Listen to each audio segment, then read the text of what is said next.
Hello everyone, and welcome to this Russell 2000 Index Futures Review using SmartTools for SmartLevels. Today there were 2 pre-market news items and 3 scheduled for 10 a.m. Eastern Standard Time release. And for you crude oil traders, the crude oil inventory report was scheduled for 11 a.m. release. I'm using the same range bar chart, a 1-point chart that I used yesterday. These black bars here represent the overnight trading activity.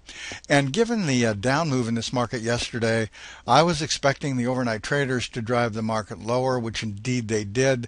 This green circle shows the overnight low, which failed to reach this lower position trading level at 775.90 before reversing higher into the open.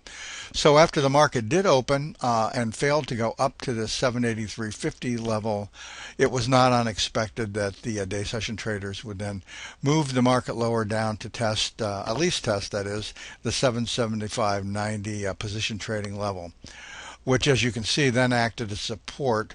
And this move back up into the 783.50 position trading area and into the release of the 10 o'clock news is what I like to refer to as the bounce like flubber trade that often follows a down day like yesterday. The only trade that I did take this morning was the trade setup shown under this red arrow, which is about 7 minutes after the 10 a.m. News release. I exited one contract at this day trading level at 781, and I was stopped out of the second contract break even. Now, had you held one contract and not gotten stopped out here, you can see that you clearly could have written it down to the lower position trading level at 775.90, and as we speak, even lower.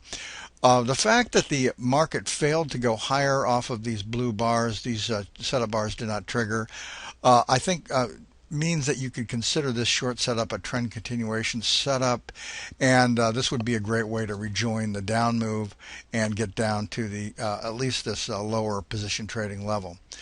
Now, had I been around at today's open, I would surely not have missed this early morning short setup. Both of these setups were validated by the day trading level. This entry here is above, the setup bar straddles the day trading level. The entry is above it. This is a losing trade. I'm not sure I would have taken this setup myself. However, it's just as reasonable to assume that the bounce like flubber trade is going to happen sooner rather than later. It did not. The market reversed lower. Had I taken this trade, I certainly would have taken the short setup that followed. This was a great trade going down to reach the 775.90 level. Now I'm going to show the price action this morning on a 1-minute chart. Okay, here we are in the 1-minute chart. This green circle represents the overnight low. The market was just thrashing around this day trading level going into the open, as you can see. This long setup did not trigger. The market then rolled over just underneath the day trading level. This short setup triggered and went right down to the lower position trading level at 775.90. I'm just going to go to the end of the chart now. The long setup that followed was a nice trade. It went all the way up to the overhead day trading level at 785.30. This is not a trade I would have taken going into the news. Here's the trade on the 1-minute chart that I would have taken, and as you can see, I would have gotten exited one contract here actually at the day trading level, and I could have actually shot for the second software generated profit target and then gotten stopped out of a break even to the second contract. This is again a re-entry point. Had you participated in this down move, this is a reasonable trade to take. This is the entry is below, actually it's above the day trading level, but given the earliness of the session, I still think it's a reasonable trade to take. These blue bars here failed to trigger a trade.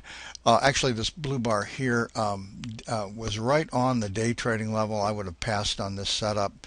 The market went lower from here, and this would have been the trend continuation setup, which I showed you on the range bar chart. Well, that's all for today. So long for now.